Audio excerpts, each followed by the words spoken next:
ومن يضلل فلا هادي له وأشهد أن سيدنا محمدا عبده ورسوله لا نبي بعده اللهم صل وسلم على سيدنا محمد وعلى آله وصحبه أجمعين أما بعد رب اشرح لي صدري ويسر لي أمري واحلل عقدة من lisani yafqahu qawli amin ya rabbal alamin. Teman-teman semuanya yang saya banggakan, alhamdulillah kita bisa bertemu dalam kajian fikih pagi hari ini, mengawali hari dengan kebaikan, insya Allah mengawali hari dengan positif.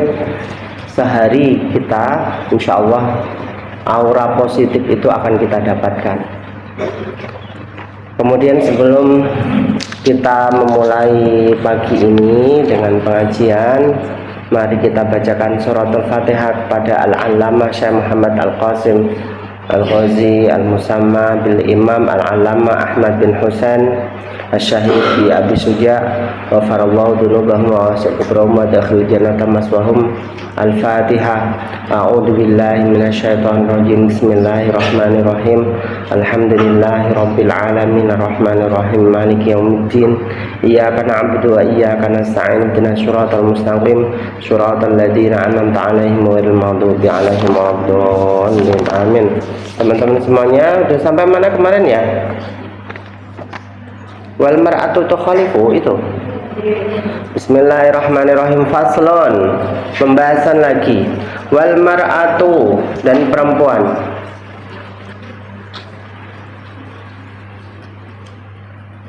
Tukhalifu, berbeda, membedai. Ar-rajula, laki-laki, berbeda dengan laki-laki.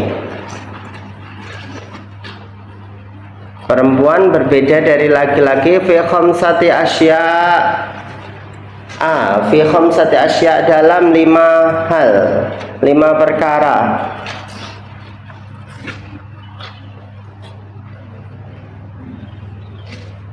Farrajulu, laki-laki, yujafi, merenggangkan, renggang ya. Mirfaqaihi, kedua sikunya. Mirfaqaihi, kedua sikunya, merenggangkan kedua sikunya.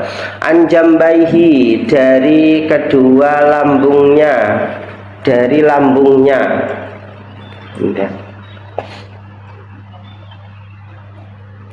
Wayaqillu, dan mengangkat batnahu, perutnya. Anfakhidaihi, dari kedua pahanya. Firruku'i, di dalam rukuk. Wassujudi, dan sujud. Ya, perlu saya jelaskan kawan-kawan semuanya, praktik dari sholat laki-laki tentunya akan berbeda dari perempuan dalam pelaksanaan rukuk dan sujud. Mungkin pernah mengaji hal ini, yang sudah pernah mondok mungkin sudah bisa mempraktekannya. Tapi kalau yang belum, saya akan praktekkan. Jadi laki-laki itu mengangkat ketika waktu sujud ya. Nah, seperti ini. Siku ini merenggang seperti ini kawan-kawan prakteknya. Tapi kok kalau untuk perempuan seperti ini, paham ya, dalam rukuk ataupun sujud, sehingga seperti ini yang terjadi kalau perempuan. Kalau laki-laki seperti ini agak renggang ya, ini ya tuh untuk laki-laki. Kalau untuk perempuan seperti ini. Sujud pun demikian, sujud perempuan seperti ini, laki-laki seperti ini. Nah, kalau kalian pernah melihat ada laki-laki yang seperti ini ya, melambai-lambai lah laki-laki itu. Nah, ini harus hati-hati ya. Jangan-jangan kalian menikah dengan orang yang melambai-lambai seperti itu, malah nggak disentuh nanti. Baik, ini prakteknya adalah seperti ini. Bismillahirrahmanirrahim. Rukuk laki-laki ya, sujudnya seperti ini. Nah, tuh. Ini kalau rokoknya perempuan adalah seperti ini. Sujudnya adalah seperti ini tuh. Seperti ini ya. Jadi harus berbeda antara laki-laki dan perempuan, meskipun itu sunnah, tapi ini untuk membedakan antara laki-laki dan perempuan. Kemudian wa yajharu fi maudhi'il jahri, dan mengeraskan suara, wa yajharu, dan mengeraskan suara fi maudhi'il jahri, di tempat yang keras. Saat keras maka dikeraskan suaranya. Contohnya adalah amin, waladdallin, imam ya. Kemudian laki-laki menjawab amin. Yang perempuan nggak perlu harus keras-keras ya. Amin, ikut amin. Nah, apalagi kalau sholat tarawih amin ya. Waduh, itu saya sudah pernah sampaikan, antara amin yang benar adalah panjang, amin, a-nya panjang, min-nya juga panjang. Amin, semoga Allah mengabulkan doa kita, amin, seperti itu.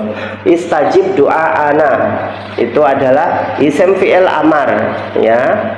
Seakan-akan dia itu bentuknya adalah fi'il amar, tapi sebenarnya adalah isim di situ. Amin panjang. Kalau amin, nah itu adalah yang dapat dipercaya ya. Amin, nah itu dapat dipercaya. Kalau amin, nah, orang yang beriman berarti. Wah, ini bahayanya kalau pelafatan dalam bahasa Arab itu panjang pendeknya tidak diatur. Makanya wajib ketika kita melafatkan Al-Quran benar-benar kita fasih ya. Tidak boleh tidak fasih. Suatu ketika dulu di zaman Rasul Shallallahu Alaihi Wasallam, kenapa khamr itu diharamkan ya? Pertama, khamr itu dulu tidak diharamkan kawan-kawan semuanya. Awal dakwah Islam di Makkah Al-Mukarramah dulu, awal-awal Islam datang di Makkah tidak diharamkan. Kemudian ternyata ya ada banyak sekali ya yang sholat dalam kondisi mabuk. Mereka mengatakan Bismillahirrahmanirrahim. Waduh, Ar-Rahman Ar-Rajim. Bismillah dengan menyebut nama Allah, Ar-Rahman yang maha pengasih, Ar-Rajim yang terkutuk. Waduh, ini gara-gara minuman keras nih, khamr. Akhirnya ditariklah orang tersebut ya. Saat sholat menghina Allah, tariklah dia ke hadapan Rasul. Dia wajib dipenggal, wahai Rasul. Kenapa seperti itu? Dia mabuk mengatakan Ar-Rahman Ar-Rajim katanya. Sampai turun ayat la taqrabus sholata wa antum sukara. Jangan kalian itu sholat dalam kondisi mabuk, karena kondisi mabuk itu akan merubah makhraj ya, makharijul huruf, dan itu sangat berbahaya sekali, bisa jadi murtad. Makanya kawan-kawan semuanya, sekali lagi dalam Al-Quran itu harus fasih. Kenapa? Karena akan merubah arti dari sebuah lafaz dari Al-Quran itu. Do berbeda dengan zol, wala do. Kalau zolimin, minat zolimin itu zo, tok zo ya. Kalau do berbeda, sin sama shin. Bismillahirrahmanirrahim, bisin. Ini kawan-kawan semuanya harus fasih, benar-benar fasih. Khususnya adalah Al-Fatihah, karena ini kemarin saya sudah sampaikan termasuk rukun dari sebuah sholat. Orang yang tidak bisa membaca Fatihah dengan baik, maka batal sholatnya.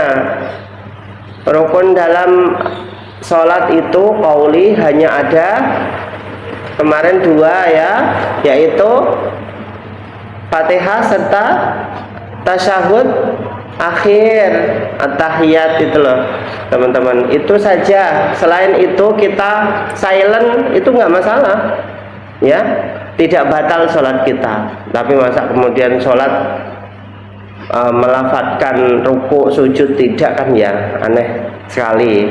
Maka ini kawan-kawan semuanya perbedaan antara laki-laki dan perempuan. Lanjut lagi kita.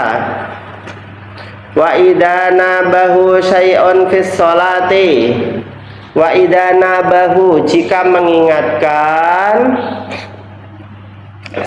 syai'un sesuatu fis sholati, di dalam sholat, sabbaha, maka dia bertasbih. Jika seorang laki-laki mengingatkan imam, dia bertasbih subhanallah.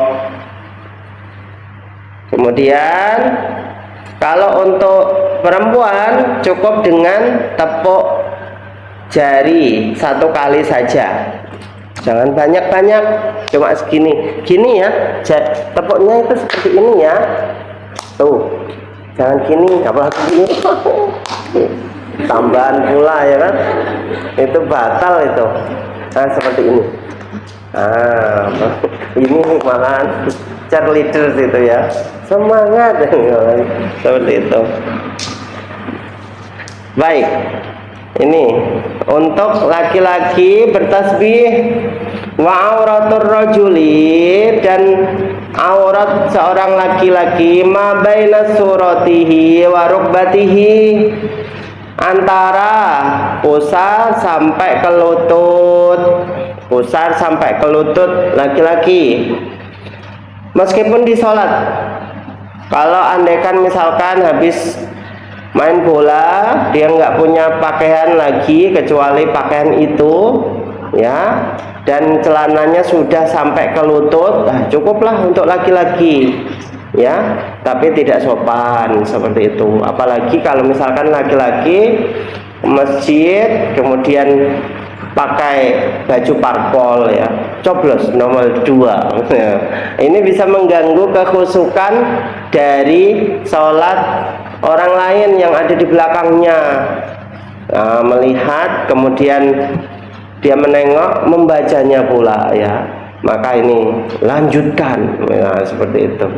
Maka ini kawan-kawan semuanya harus berhati-hati. Jika kita sholat, jika kita menghadap dosen kita saja dengan pakaian yang rapi, atau jika kita menghadap ke bupati saja kita dengan pakaian yang rapi, apalagi menghadap Allah Subhanahu wa ta'ala, ini harus dibedakan.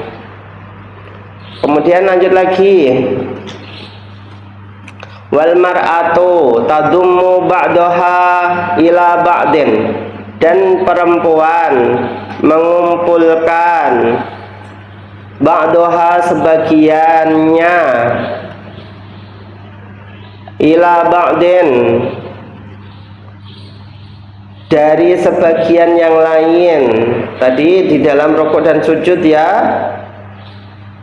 saya sudah mempraktekkan bagaimana rukuk dan sujud seorang perempuan tadi, tangannya menyatu, berdekatan lah ya, berdekatan satu sama lain.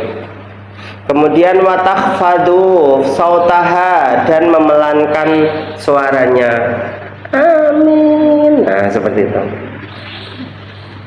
jangan amin ikut keras kita, jangan. Untuk perempuan pelankan suara. Bihad watakhfadu sautaha bihadratir rijali, dan memelankan watakhfadu, dan memelankan sautaha suaranya, bihadratir rijali, di samping laki-laki, al-ajanib yang lain. Bihadratir rijali, di samping laki-laki, al-ajanib yang lain. Ini harus menjaga sopan santun seorang perempuan, feminim ya. Ketawanya pun harus ada tata caranya, dimana biasanya perempuan yang baik itu ya suaranya pelan, kemudian juga nada bicaranya juga tidak keras-keras ya. Kemudian ketika waktu dia tertawa, dia pelan juga. Jangan sampai seorang perempuan ketawanya terbahak-bahak kayak Soimah itu. Wah, ya Allah ya Rabbi. Takutnya kalau ada lalat di situ masuklah, ya. Ini bahaya sekali. Ini harus dihati-hati. Saya pesankan pada mbak-mbak semuanya. Jadilah tetap perempuan, selamanya akan perempuan. Kecuali kalau memang mbak-mbak ini nanti akan jadi guru ataupun dosen, suaranya harus keras ketika waktu ngajar. Nah, itulah tunjukkan suaranya yang keras nanti ketika waktu ngajar. Ketika waktu ceramah pun demikian, seminar teman-teman, nah itu harus menunjukkan suara yang lantang kayak laki-laki. Tapi lain itu, baiklah kalian menjadi suara yang pelan, jangan tinggi nada suaranya, kurang baik ya. Itu tidak feminim bagi seorang perempuan. Kemudian wa idza nabaha syai'un fi sholati safaqat, jika mengingatkan syai'un sesuatu fi sholati di dalam sholat, safaqat maka bertepuk tangan 1 kali. Wa jami'u badanil hurrati auratun, wa jami'u badanil hurrati, dan seluruh badan perempuan merdeka, auratun adalah aurat, illa wajaha, kecuali wajah, wa kaffaiha, dan kedua telapak tangan. Seluruh badan perempuan adalah aurat kecuali wajah dan kedua telapak tangan, itu tidak aurat. Jadi selain itu tidak aurat. Ya, selain itu aurat maksud saya. Artinya wajah serta kedua telapak tangan tidak aurat. Alhamdulillah. Ini kawan-kawan semuanya, baik itu di dalam sholat ataupun di luar sholat, harus menjaga auratnya. Kecuali kalau itu adalah di depan orang-orang yang bukan orang lain. Siapa itu? Mereka adalah saudara-saudara kita.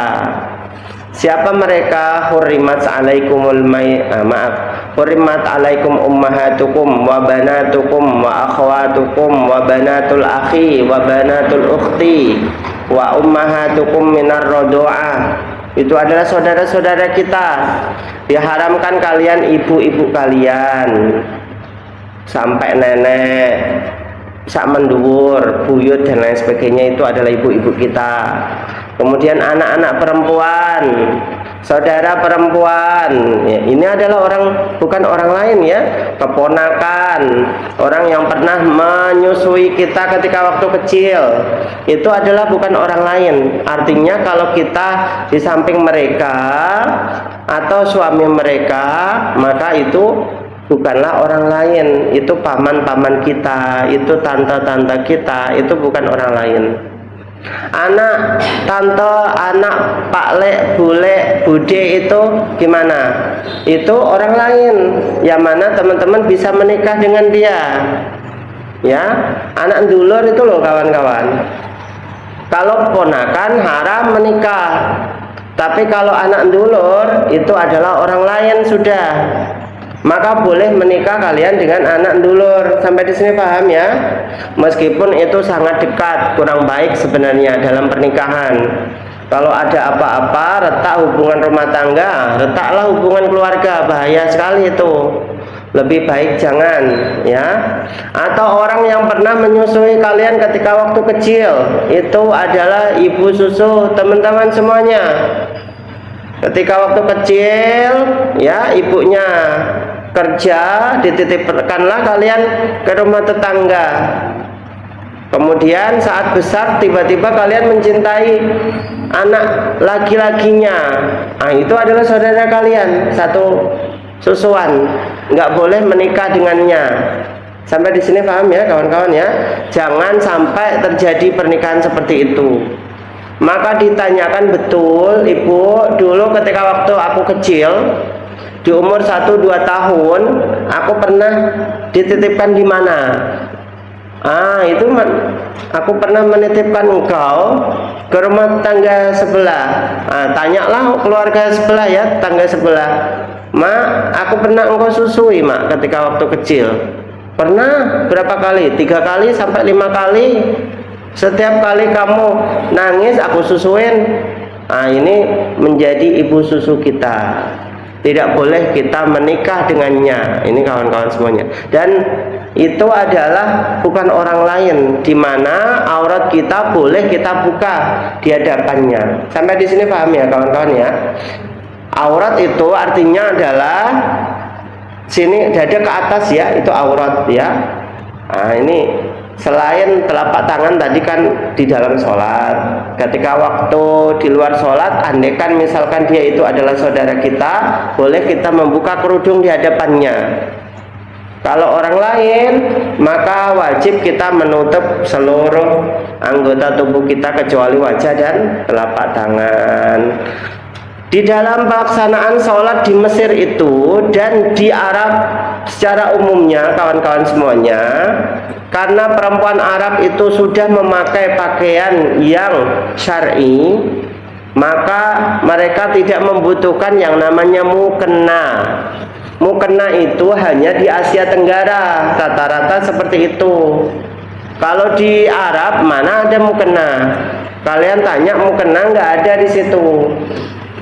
Maka saya juga kaget pertama kali sampai ke Mesir, kok perempuan-perempuan di sini sholat dengan pakaiannya. Iya, karena memang sudah menutup aurat.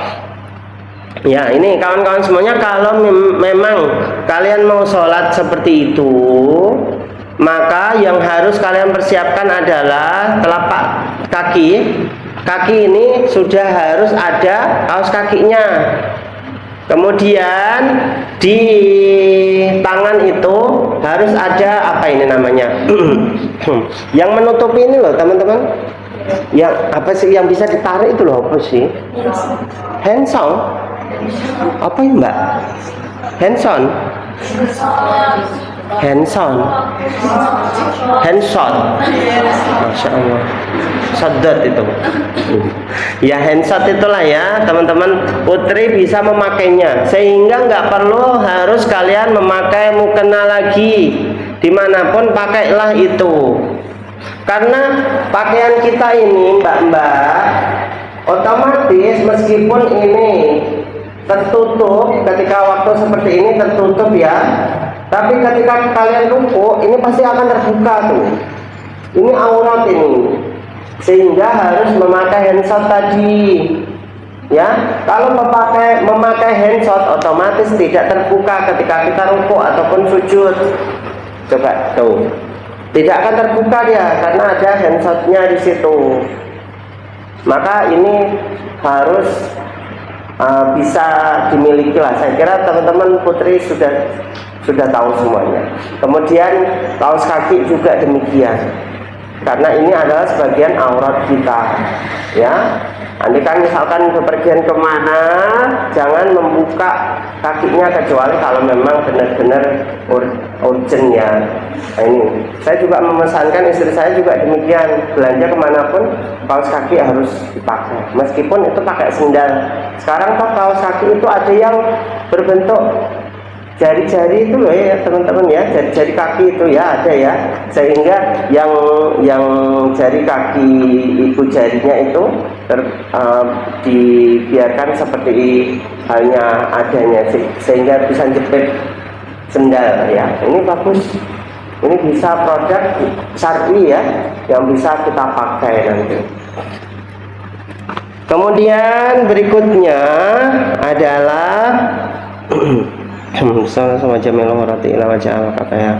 Wal amatu karrajuli fis sholati, dan budak seperti halnya laki-laki di dalam sholat, tidak ada perbudakan sekarang, semuanya merdeka.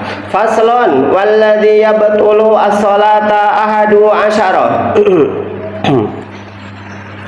Walladzi yang yabtulu membatalkan as-sholata sholat ahadu asyara, ada 11 syai'an, ya, sesuatu. Pertama ada 11. Al-kalamu, pertama berbicara. Al-amdu, yang secara disengaja, yang disengaja. Al-kalamu, al-amdu,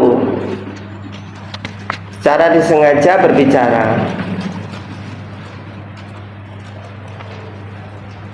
Wal amalul katsir, dan pekerjaan yang banyak. Pertama adalah berbicara secara sengaja, sengaja berbicara. Kalau tidak disengaja, dikagetkan kawan kita waktu kita sholat, ya, seperti itu nggak sengaja, ya, maka itu tidak batal, lanjutkan saja sholatnya. Kalau sengaja maka batal, ya, sholat berbicara dengan sengaja batal sholatnya. Atau mengingatkan kawan kita yang ngobrol ketika waktu sholat.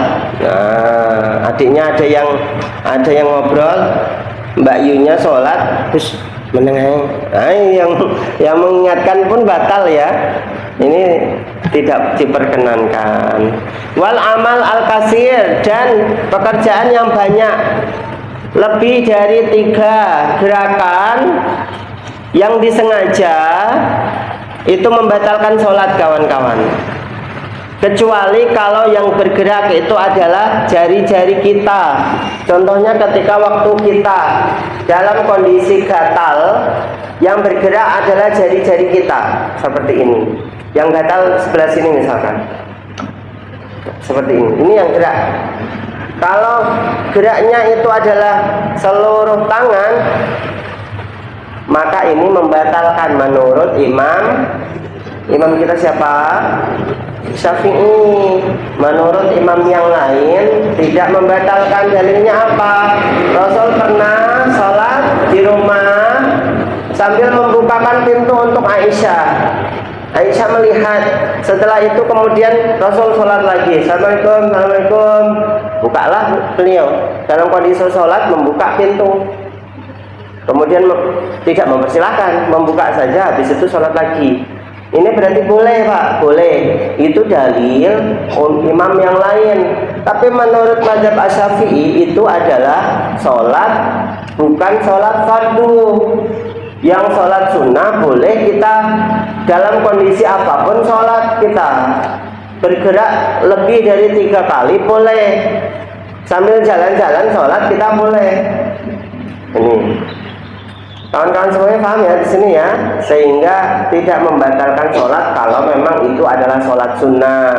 Sekali lagi seperti itu. Kalau sholat fardu, sekali lagi menurut imam kita. Tadi dalil untuk imam yang lain, Hanafi, Hambali, Maliki, nah itu boleh-boleh saja. Makanya ketika di Saudi Arabia, di Makkah atau Madinah, di Masjid Nabawi, Masjidil Haram, sering kita tengok di televisi itu ada orang yang sholat sambil ngomong anaknya nangis, nah diambillah dia, waladolin, sambil rukuk sujud dan lain sebagainya, gendong anak. Ini sering kita dapati seperti itu. Karena apa? Karena memang perbedaan mazhab banyak terjadi di luar sana. Kalau di Indonesia nggak terlalu banyak terjadi, ya. Tapi kalau sudah di luar negeri, sering kita mendapati mazhab yang lain ada di sekitar kita. Kita wudhu nih, wudhunya pakai Imam Syafi'i, sedikit kita. Tapi mazhab yang lain seluruh kepala diusap semuanya, dibasuh semuanya, diusap, ya. Maka ini perbedaan mazhab satu sama lain yang bisa kita akomodir lah saya kira. Ya, jangan sampai menyalahkan madhab yang lain yang berbeda dari kita juga, misalkan Muhammadiyah kita NU misalkan, atau kita Muhammadiyah ya NU misalkan. Maka ini perbedaan madhab biasa saja terjadi, yang kunut ataupun tidak kunut. Andai kan kita misalkan sholat bersama orang yang kunut, berarti kita ikut kunut teman-teman semuanya. Jangan tidak ikut kunut, ya. Imamnya kunut kemudian kita gue kan Muhammadiyah ngapain, misalnya seperti itu. Nah, ini nggak boleh, harus ikut kunut juga, ya. Al imam adalah orang yang diikuti, ya. Ida amina al imam amana. Jadi kita ketika imam amin, maka kita juga amin juga, ya. Wa ida sajada fasjudu, maka ketika waktu mereka sujud, sujudlah kalian. Baik, itu adalah antara pekerjaan yang banyak, ya, al-amal al-kasir, gerakan yang banyak. Wal hadas, dan hadas, tiba-tiba kentut di tengah-tengah sholat dan ditahan-tahan nggak bisa, rep misalkan, maka itu batal. Wahudusun najasati, jatuhnya najis ke dalam tubuh kita, ada najis, ya. Tiba-tiba di tengah-tengah sholat ada cicak yang BAB, ya, pas ke badan kita, maka najislah itu. Wangkishaful aurati, terbukanya aurat, tiba-tiba terbuka auratnya tengah-tengah sholat, batal sholatnya. Wataghyirun niyati, dan berbedanya niat atau mengganti niat. Taghyir mengganti, an-niyata niat, wa taghyirun niyati, dan mengganti niat. Wastidbarul qiblati, dan membelakangi kiblat, tidak boleh tengah-tengah sholat membelakangi kiblat, meskipun itu ada gempa, maka tetap tidak boleh, batal sholatnya. Wal aklu wasyarabu, wasyurbu boleh.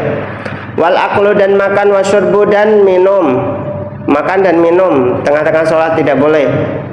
Atau ada sebagian daging yang masih di sela-sela gigi kita di tengah-tengah sholat, kemudian kita ambil dengan menggunakan lidah, kemudian kita makan, maka batal sholatnya, ya. Terus gimana caranya? Dilepeh teman-teman semuanya, digebreskan aja ke luar sehingga hilang dari mulut kita.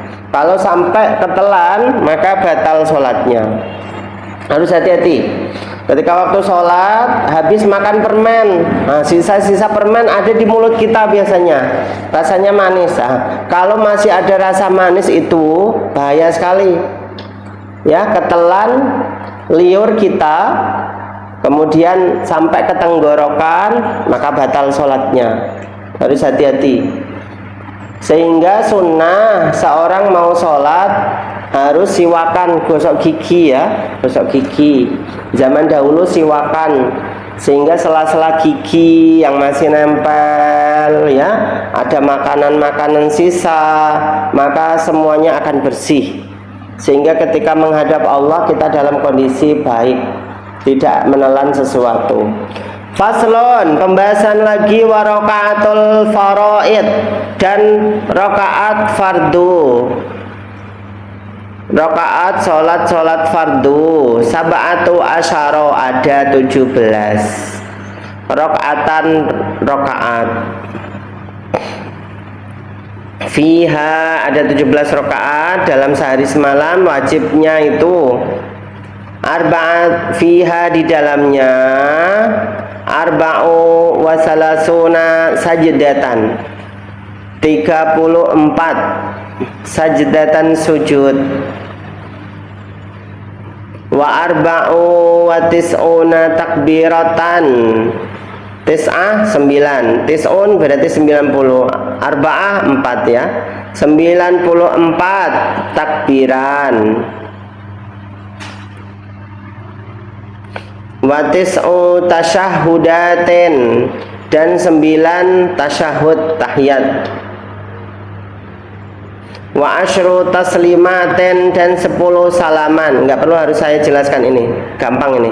Wa mi'atu wa salasai wa khamsuna tasbihatan, dan ada 100, mi'ah 100, salasa 3, khamsuna 50, 153, tasbihatan tasbih, wa jumlatul arkani, dan jumlah rukun-rukun fis sholati, di dalam sholat, mi'atu wa sittatu wa ishruna, ada 126 ruknan rukun. Fis subhi, di dalam sholat subuh, salasuna 30 ruknan rukun. Wa fil maghribi, dan di sholat maghrib, isnani wa arba'una ruknan, ada 42 rukun. Fir rubaiyati, di dalam sholat yang 4 rakaat, ruba' dari kata arba'ah, rubaiyah 4 rakaat, arba'u wa khamsuna ruknan, 54 rukun.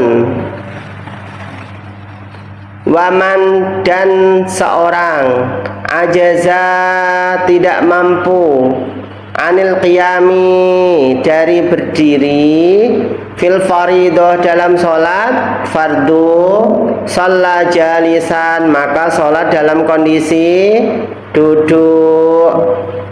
Waman ajaza anil julusi shalla muttaji'an, barang siapa ajaza, tidak mampu, anil julusi, duduk, shalla, maka sholat dia muttaji'an, dengan cara tidur menghadap ke kiblat atau ke barat. Ini ittija', muttaji'an. Saya sudah pernah menerangkannya. Faslon, fasal lagi. Wal matruku minas sholati salah satu asya, dan yang ditinggalkan minas sholati, dalam sholat, salah satu asya, ada 3 perkara. Fardun wa sunnatun wa hayatun, yaitu fardu, sunnah, dan hay'ah.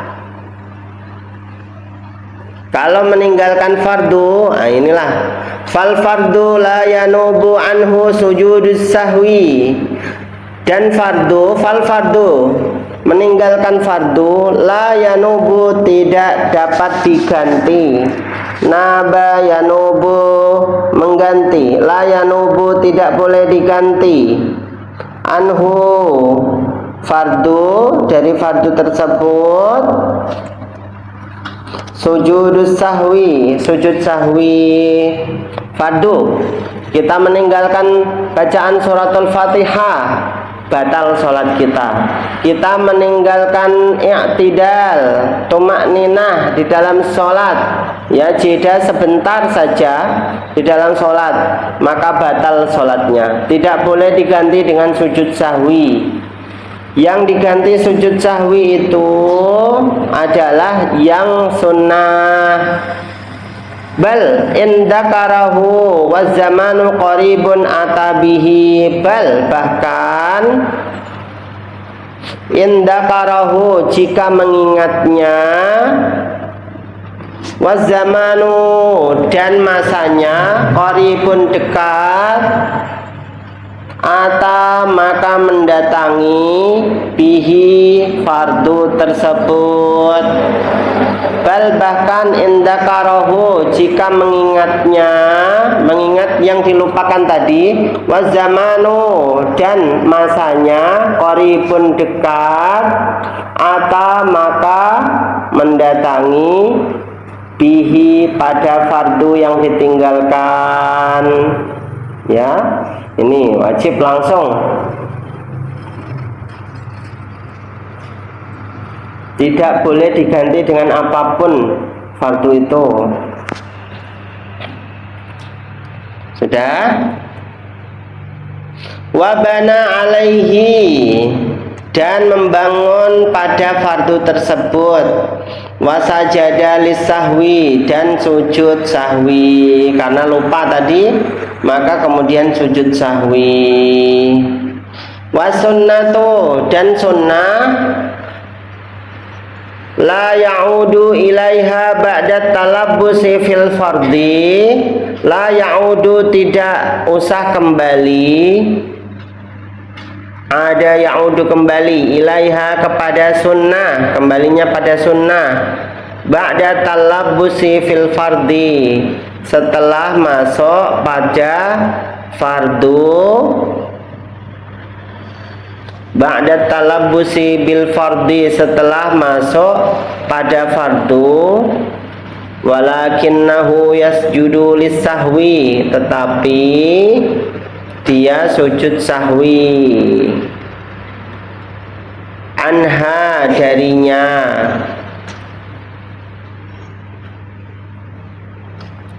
Kita melanjutkan lagi.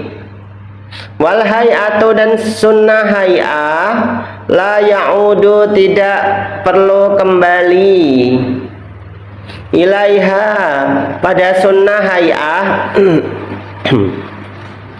ba'da tarkiha, setelah meninggalkan sunnah hay'ah,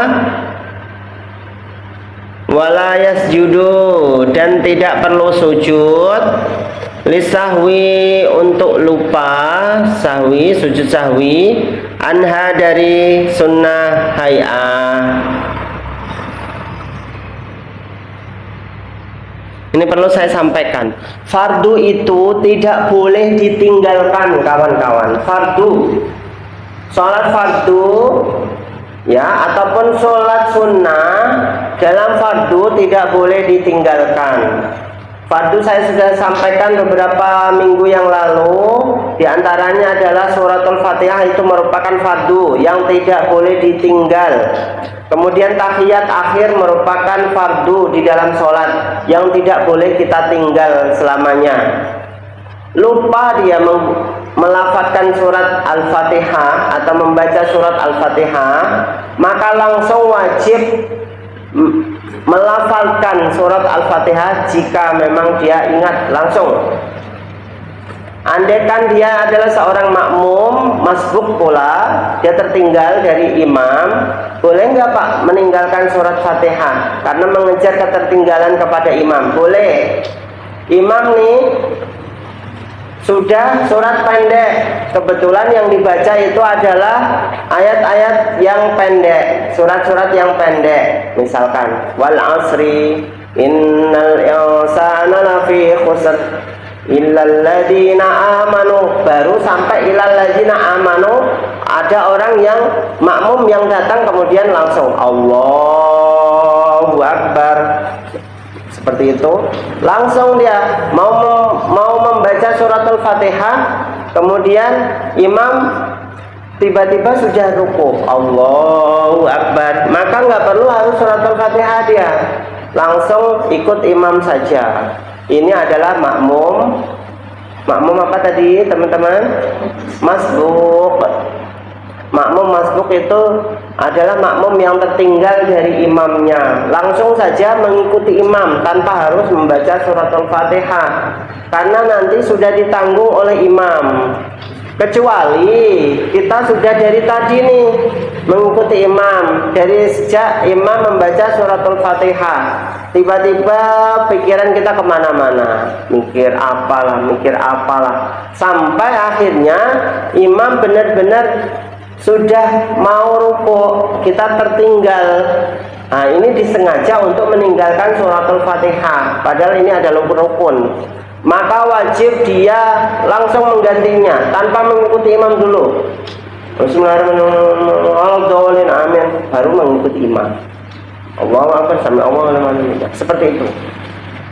Karena perkara fardu ini tidak boleh diganti. Tapi kalau sunnah bisa diganti dengan sujud sahwi tadi. Sholat sunnah hayat misalkan. Ab'ad. Ada sunnah hayat, ada sunnah ab'ad. Sunnah ab'ad itu adalah seperti hanya sujud tahiyat awal, kemudian lupa kunut dia, maka ini boleh diganti dengan menggunakan sujud sahwi. Adapun sunnah-sunnah yang lain, misalkan a'udzubillahi minasyaitonirrajim, dia tidak membaca ta'awudz ketika waktu suratul Fatihah, maka tidak perlu harus mengganti sujud sahwi, sudah ditinggalkan begitu saja, nggak masalah. Ini adalah sunnah hayat. Kemarin kita sudah membahasnya di dalam pembahasan yang sebelumnya. Kemudian wa idza syakka, jika ragu, seorang ragu fi adadi ma, dalam jumlah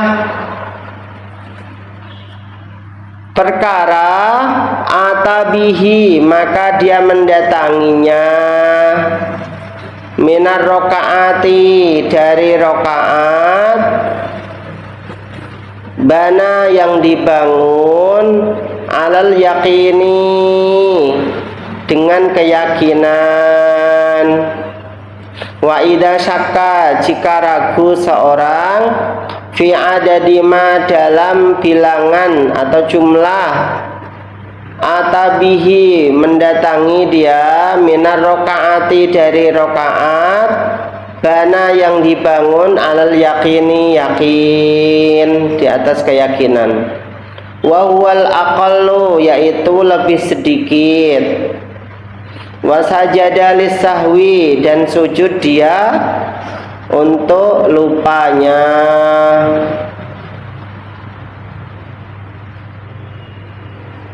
Wa sujudus sahwi, dan sujud sahwi sunnaton, adalah sunnah.